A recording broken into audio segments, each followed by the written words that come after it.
السلام عليكم ورحمة الله وبركاته. وناكسن صاحبي على سؤال هذا waxaan doonayaa inaan ka jawaabo laba su'aalood oo maalmihii la soo dhaafay si weyn la igu soo qorayay WhatsApp-ka oo dhalinyaro badan ay soo weydiinayeen. Su'aalahaas waxay ku saabsan yihiin waxa loo yaqaan cryptocurrency oo aan ogahay idinkuna aad ogtihiin sida dhalinyarada Soomaaliyeed hadda ay u soo fahmayaan oo aqliyadooda u soo korayso. Adduunka intaad ogtihiin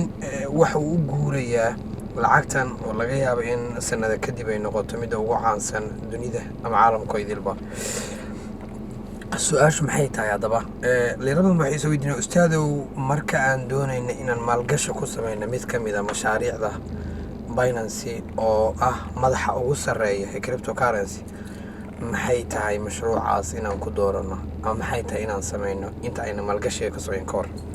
Wow, waa su'aal aad u wanaagsan oo runtii aan dhihi karo muhiim waay sababtoo ah meel kasta waxay leedahay rid laga galo. Haddaad dhahdo tusaale hebel baa wuxuu maalgashi ku sameeyey mashruuc hebel oo aadan faham iyo aqoon iyo midna ka haysan oo aad gashid waxaa ma hadda ninka mashruucan sameeyey inuu wixiisi ayar meeshii kala baxo taadina way raacaysaa. Marka afallo ama salaf inta marka laga soo tago horta marka ugu horeysa inta aadan maalgashi sameynin waxaa muhiim ah in uu jiro target iyo yool aa leedahay oo ku aadan horta maxay tahay waxa aan doonayo. Tusaale coin doonaya Binance marka la joogo Bitcoin baa ugu sarreeya ama curad u ah maadaama uu isaga ugu sarreeyo isagana mararka qaar ay suuro gashay nin dhalinyaro inaad tahay oo aadan goyn karin lacagta uu joogo waxaad ku qasban tahay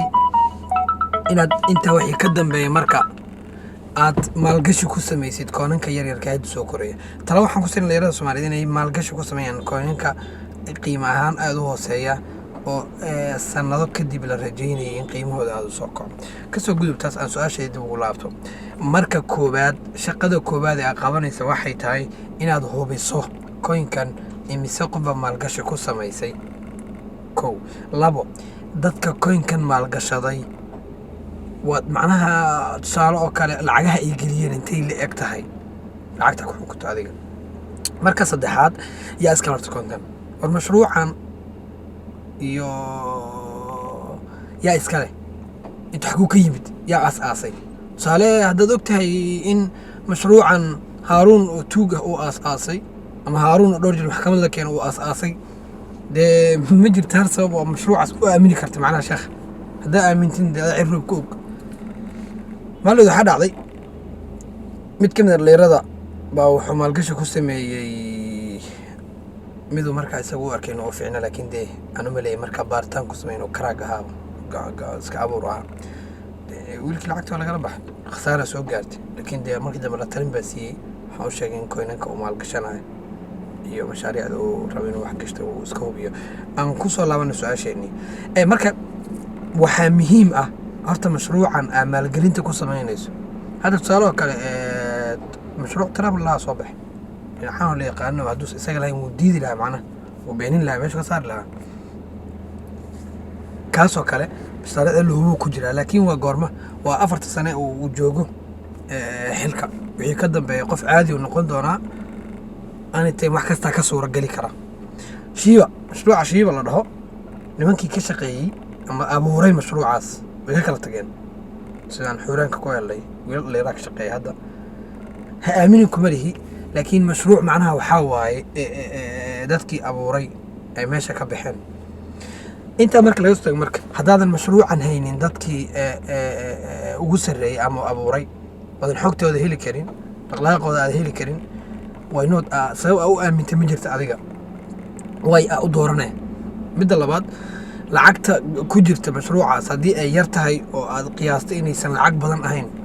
sababta wax loo gasho mashruucan waa la aamin waayay sheekh ina aaminta xaq uma lid adiguna lacagtaadana ha iska gelinin mashruucaasna wax shaqo oo kula dama. su'aasha la soo weydiiyo waxaa waaye ustaadow marka aan tariir ka sameynayno inta badan waxaa dhacda in durba suuqina la ka soo tuuro sheekh marka hore ba waxaa isdaba marisay ama kaa khaldamay meeshii aad suuqa ka soo gashay meeshii la rabay inaad dhahdo suuqa waxaan ka soo gelayaa meel hebel baa tiri waxaan suuqa uga bixi doonaa meel hebel meeshii suuqa aad uga bixi lahaydna waad ka soo gashay. بالمثل قول كان waxaa tiri qolka iradiisa maadaama halka ay tahay halkan aan ka gelayaa xaggan uga baxayaa wrong waa khalad waay macnaha waa inuu jiro tirada markaa meesha suuqa uu maraayo ama mashruuca aad gelayso uu marayo waa inay jirto inaad siiso mashruucan iyo suuqanba kanaaladu waqti ay ku dhaqdhaqaaqaan waa inay jiro space inaad u samayso ay ku ciyaari karaan bilmathal haddaan dhahno waxaan ka gelayaa 33 marka uu marayo oo aad dhahdo waxaan uga bixi doonaa 34 oo intuu kaco uu soo laabto suuqaas wuu kaa saaray sidaas suuqa isku daysin suuqaas inuu kaco uu tagana wax u suuragal ma inuu soo daatana suuragal ma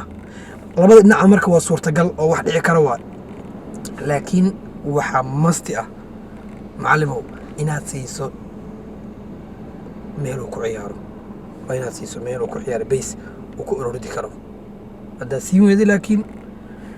adaa cirkrafo si guud marka talo war waxa ugu horreysay aad qiimeynaysaan ha ahaataan war mashruuca aan dooranayna maxaan ku dooranaynaa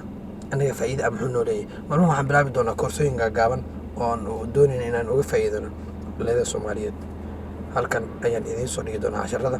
bidmillahi albaari waxaan rajaynayaa marka inaad si fiican uga faa'iidaystaan aad baan idiin salaamayaa.